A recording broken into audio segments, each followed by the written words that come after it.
Hello, everybody. Welcome to the Michelle Got Goals podcast, episode number 19. On this podcast, we discuss the journey called entrepreneurship. This week, it's a check-in episode with myself, Michelle, your host. I will update you about what's going on in my business and what I'm working on and how I'm trying to achieve my goals. And as usual, I would love to hear from you, my fellow solopreneurs, entrepreneurs, side hustlers, small business owners. We're all out here just trying to make it and, have these dreams and aspirations. So let me know how you're doing. As usual, you can hit me up on my webpage, michellegotgoals.com, Instagram and YouTube, Michelle_gut_goals. Let me know how it's going for you. And if you like the podcast, please do share it with friends, like-minded people, and give me a rating. That would be so awesome.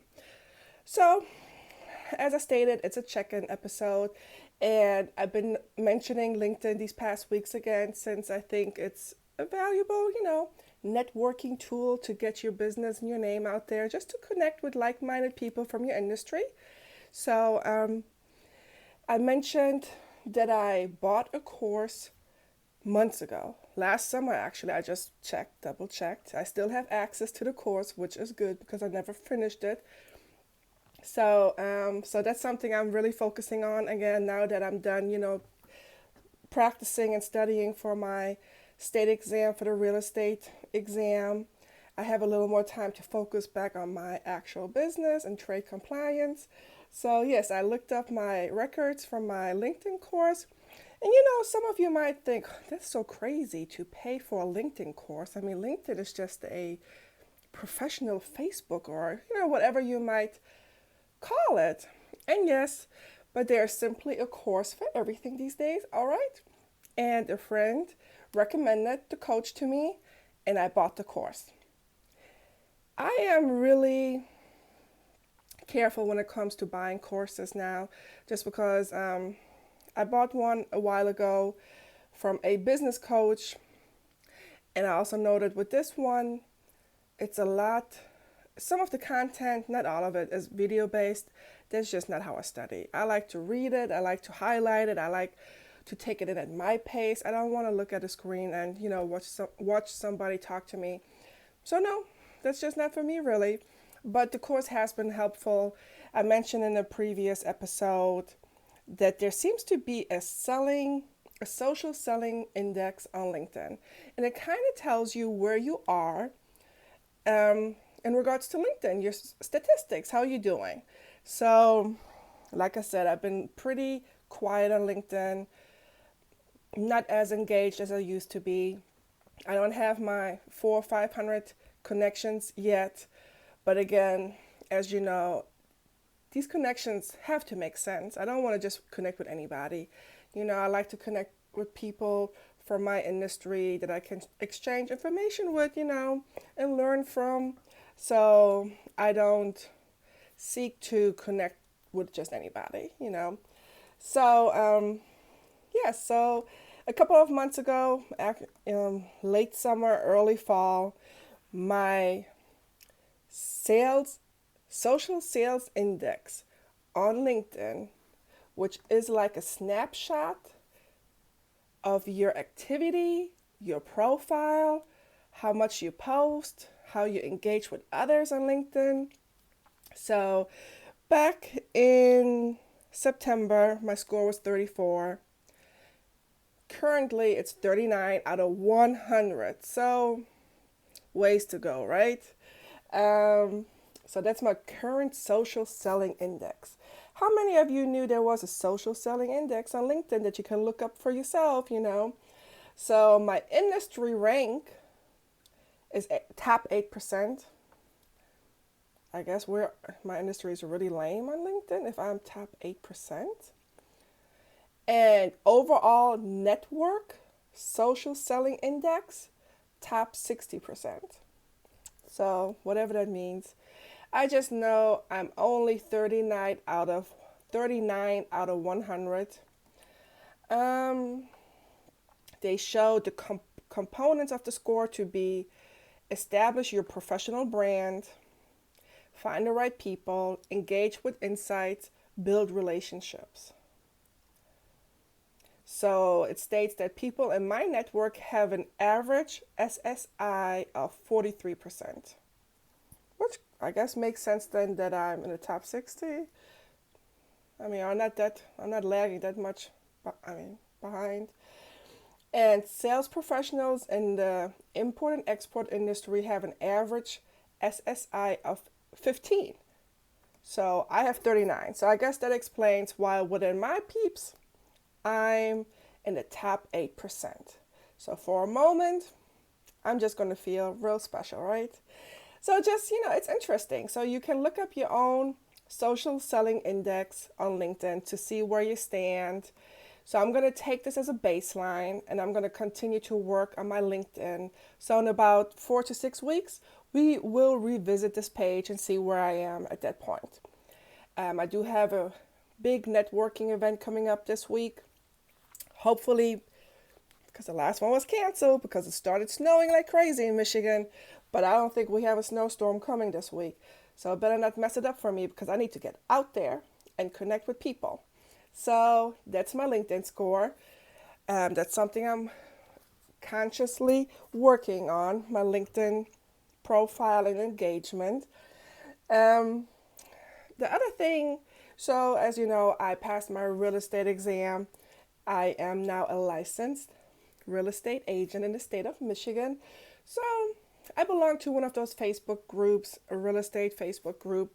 And there was this guy, and he makes social media posts, not posts, it's more like a flyer.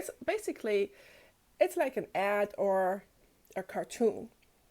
So it's just cute. It's like a cartoon character, and it's basically you as a sales agent next to a for sale sign and some houses in the background, and it just has your information on it, like Michelle, your realtor.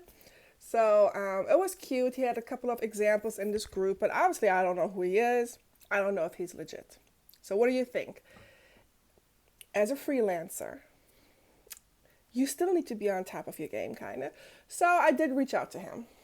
I said, hey, how much is one of those little, comic of yourself? Like, you send him your headshot and he just incorporates you in this little comic world of a realtor. So a lot of people have a nice snazzy car in the driveway and a big mansion in the background. But he also had a couple of, little more normal homes with those comic figures in the front. Just, hey, my name is Michelle and I'm a real estate agent and this is my information. It was just cute and a little different. So I thought that would be a nice way to announce to my network on social media that I am now a real estate agent and ready to help you with your home buying and selling needs, right? So I reached out to him and he gave me a price, which I thought was pretty up there. So I said, no, that's good. That's fine. I was just wondering because, it's cute, but I don't really need it. I just thought it would be a good idea to make my announcement that I'm a real estate agent. So he comes back and he drops the price to half. I think even less than half almost. So me and my business, I have worked with 2 graphic designers on Fiverr to issue my announcements, marketing, posts.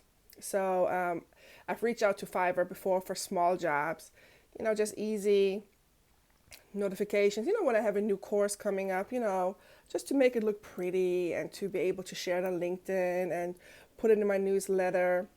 So I have worked with Fiverr before, and I did tell him that too, and I said that because he said he would drop it to less than half,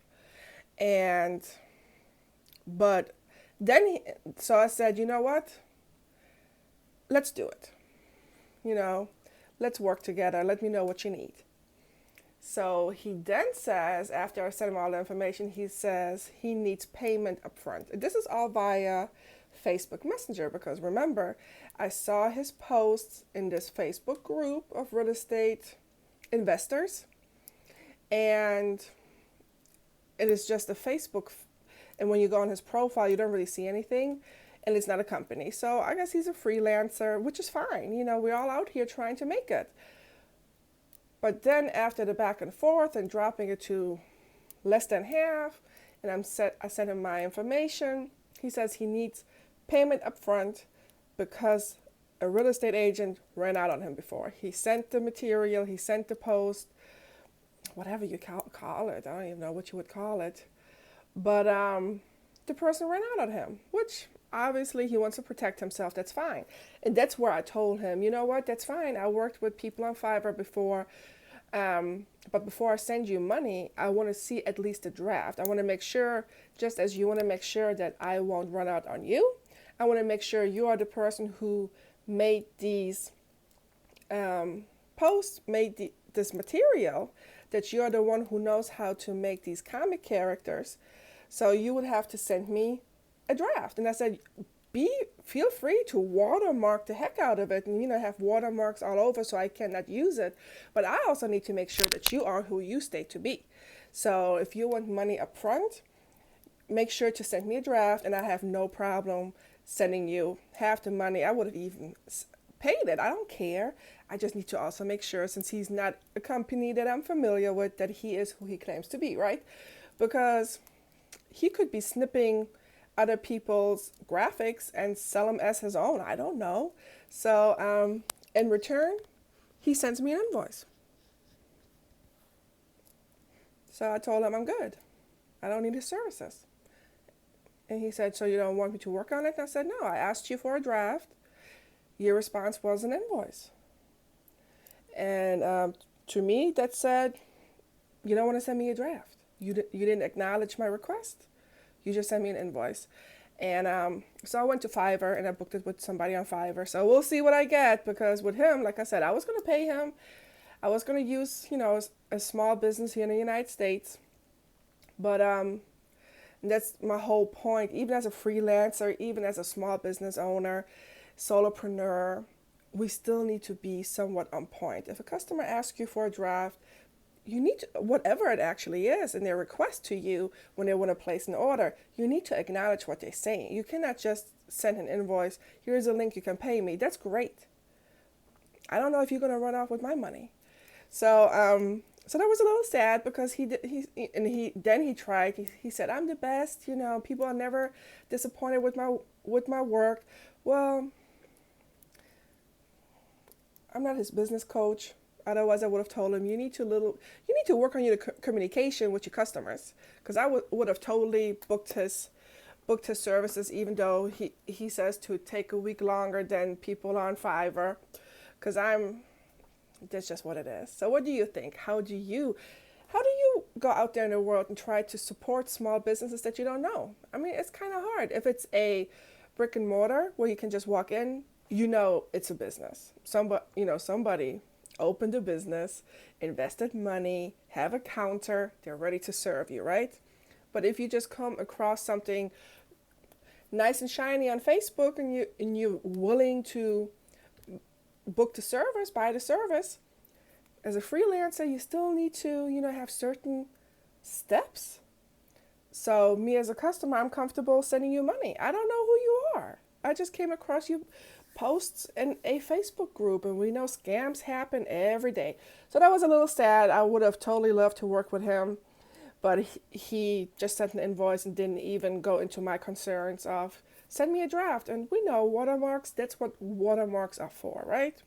I would never post an announcement that I'm a real estate agent with a watermark over my face. That's just cheap, so we'll see what Fiverr does for me.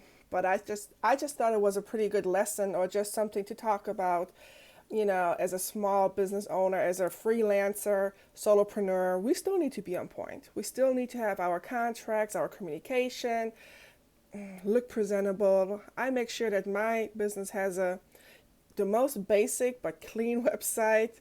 I'm old school. That's what I look for. I know the younger generation, they don't necessarily go by that. They go by scores online, maybe, whatever it might be. You just want to cover your bases.